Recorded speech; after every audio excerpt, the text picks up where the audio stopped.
Alright, I just hit somebody driving around me trying to park right beside me when they get a huge parking lot. That happens to me all the time, especially when I first start a video. It just like the world around you is like insane. And that's the whole theme of this video and the start of this new article that I'm going to share with you. The world and the true meaning of it from a scriptural viewpoint. It's a lengthy article. I'm going to do it in parts. I like doing this. And it's by A. Enoch. And he breaks it down and gives you a really good understanding of the word world. I don't even know if I've done a word study on this word. On this word world. But the title is The World or Cosmos with a K.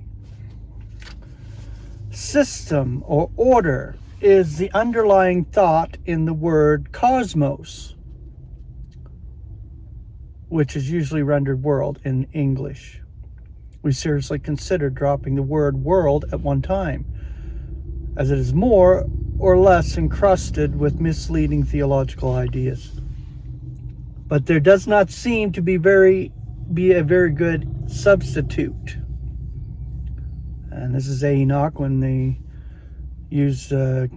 translate it concordantly and properly, and they wanted to use the proper word for it. We might have tried system or even cosmos with a K. I say K because most people think it's with a C, using the Greek word, as we did with eon. In the sublinear, we were free to put it as it should be, system. Exactly.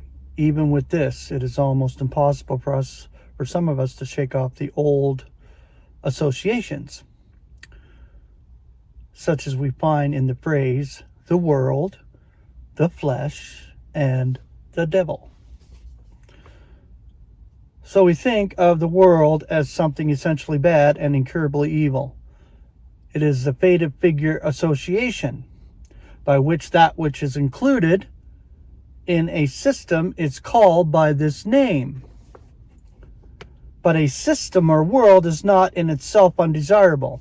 On the contrary, the word or the use of this word for adornment in 1 Peter 3:3, which is its usual sense when used as a verb, adorn, decorate. In Luke chapter 21 verse 5 and Titus 2:10, etc., shows that it may be very agreeable indeed. This is further confirmed by the adverb and adjective, which is decorous. 1 Timothy 2:9 and 1 Timothy 3:2. It is clear that world has in some way lost much of its real contents, and it has taken on an evil tinge, which it does not really possess. The reason seems to be that it is used so frequently of the present world we're living in, or the present wicked eon, which, like its attendant, eon, is wicked. Right, exactly. Galatians 1:4. I have sometimes thought of using world order, but the word is so frequently used by association for the people who are in it, and even this term could not be uniformly used. In German, also, we use the word Welt, W-E-L-T, Welt, world, in the version. In other writings, we use it more freely at times in connection with the word all. The German Welt all, or world all, is in common use in the place of the word universe, though universum is also allowable, even if not pure German. But we avoid using this for cosmos or system. For this, we have created a new term, Welt system or world system, which should help keep the word within its proper limits and express its real meaning.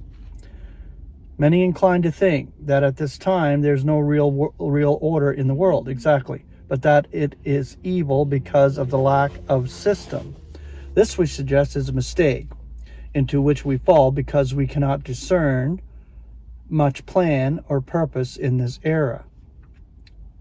Each man is for himself, and when organized into groups or governments, each seems to be lawless, self-centered, striving for selfish objectives. This seems to lead to disorder and chaos and conflict. But the same may be said of the stars. Looked at from the earth, they seem to be sprinkled about haphazardly, going hither and thither, back and forth, without rhyme or reason. But when we once discover a little of their relationships to each other, the most marvelous order is nearly everywhere apparent. And God is about order, and he sets it perfectly in place. So it's not out of order. It is a cosmos. It is a system. It is an order of things, and God is operating it all. So also will it be with this world in which we live, notwithstanding the inextricable confusion which seems to prevail. All is of God and is adapted to fulfill his intention and to gain his goal. In very truth, it is a real system for the outworking of evil, just as the next world will be adjusted to produce good, or eon, a system. Just as God carries on the vessels of indignation adapted to destruction and makes vessels of mercy ready beforehand for glory, so he adapts each world or eon to the task it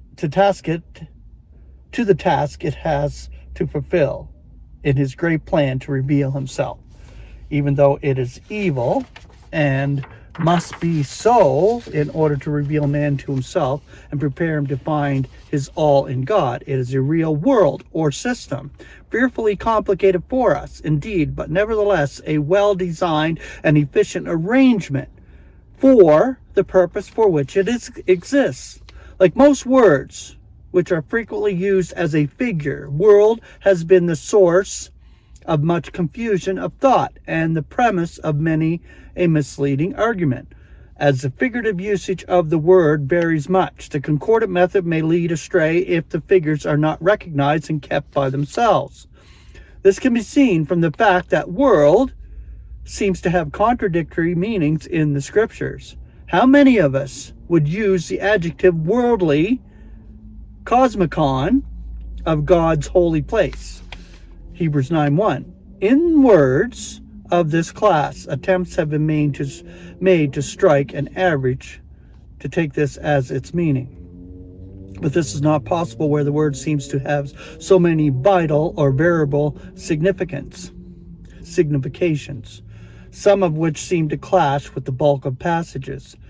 The general idea that worldly denotes earthly, unspiritual, secular is not warranted by the scriptures when it is used of those parts of God's dwelling place which were most holy and most spiritual, though on earth being copies of celestial originals, and most sacred. The central meaning is to be found only in the literal usage, never in the figurative.